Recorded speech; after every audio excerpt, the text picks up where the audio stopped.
इमादे वही अमनी गतंग हाइबिरो अखोइना अखोइसे लाइसे आसामदगिनि अखोइसु जामना हेना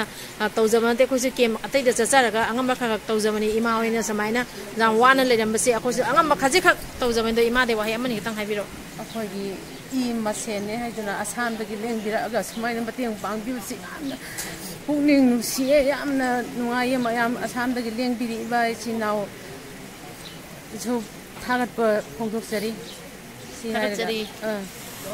इनाव नि नुआइते इनाव दे वही अमनी गतंग हाइबिरो ngasi khoi hayeng ching khuno gi damakta yamna mamal yamlaba numit am haibu ngasi si oi haja de sumaina atopa state tagi laaga akoina awaba tariba khunggang sida mateng asuk chawba pangbiraga ni habse haja de adubu I mari oibnina lappa busu lapna akoi gi irap ta lakpiraga pari mo mobangna yengbiriba mayam puna mopu ikok nonjari ngasi mayang yamfamda video amaga ina mukamu semjarage ana video ama semjari adudi akoina kanglepakta chaluba matamda akoina unajarakpa akoina thengnajarakpa video khara mayamda share tawjage ana video se semjabani ado mafamduga kanglepakta chalaga video di jamna number pide ado video khara namjaraba video do ina macet mayamda uchage ana video se semjabani ado video se semba loida kanda ina kanglepakta chatpa matamda akoina phangnajarakpa akoina thengnajarakpa thodok singdo adusu ai kona aigi video je thangapa loiraga ai wari oina mayamda share tawjarake aduga asigaina karma mongda ui a chalagana karma mongda leiremyabda mayamda thamjarake ado ngasi akoina chacharoba mafamse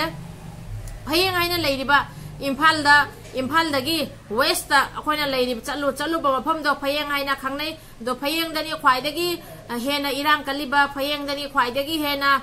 sathina misi mena thokiba irang hogiba mafamdo adu mafamdo ni phayeng haibase phayeng duga akoina chaluraga akoina ngamjaba mateng khara tawjarami ado aina mayamna so som video ma chena ma ucharake mayamna asum jinggo video se kama mongda leri kamai leri hado mafam do kya wana le hori abada akoi haiba ngamjade mafam do gi mawong ma tawse obada haibam thokte yamna thamoi pende happy baje akoi yamna harauje akoi ina magda leri haiba se akolaw tawminarga akoi punna magda oina adminna da si aina aina kuninga anjari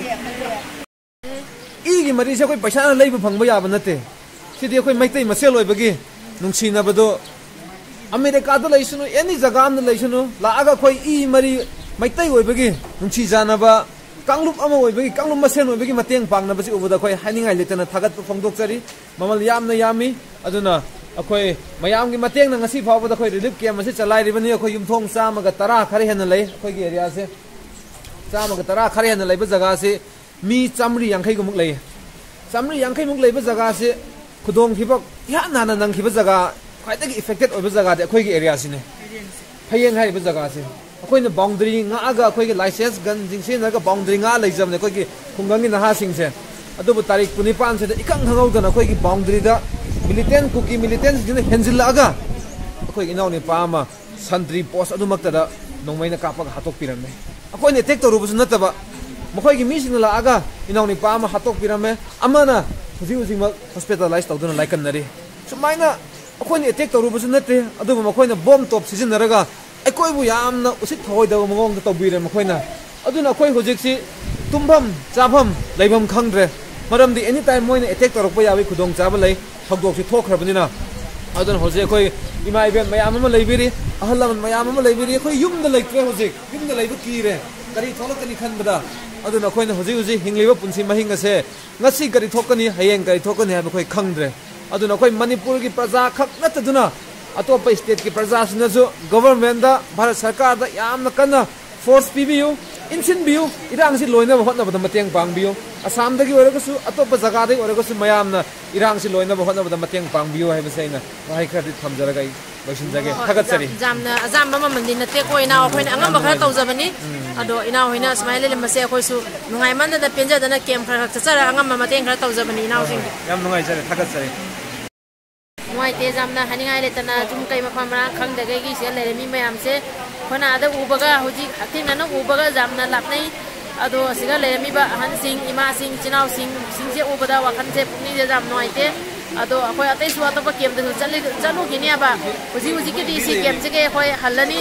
अदो मखा ताबा अतै कम केमद चतप जाबदो अखोय मयामदसु पुचरके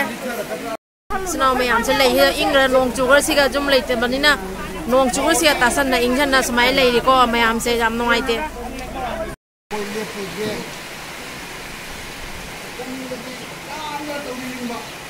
music लेसे हयेंगी relief केम दनी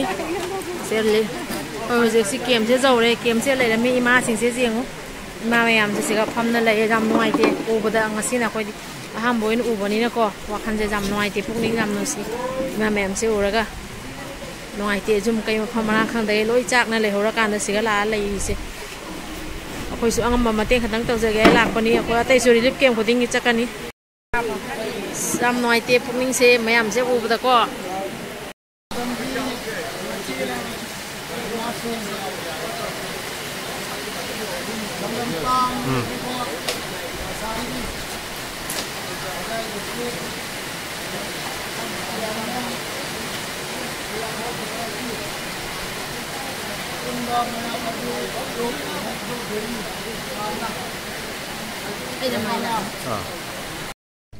असुमाइना यामना नुंगाइतबा थौदोक मयाम अमा लई अदु अई मखादा मोंग मथंग video अमुक सेमजरके ngasiगidi aswaigi matang sega video se loi senjarage mathang aina angkamuk kanglei pak ta chalo matamda thengna jarakwa video singda mayam da ucharake video do loiraga ada khoina hakheng nangna phangna jarakwa thodok mayam da mong video ine share taw jarake ichinaw singna video se yengbiraga asum khangba ngamgani mafam jaga kyam wari aibado ado ichinaw singda ine video do uchaning manghina video je semjarakpani ngasiगidi matang sega loi senjarage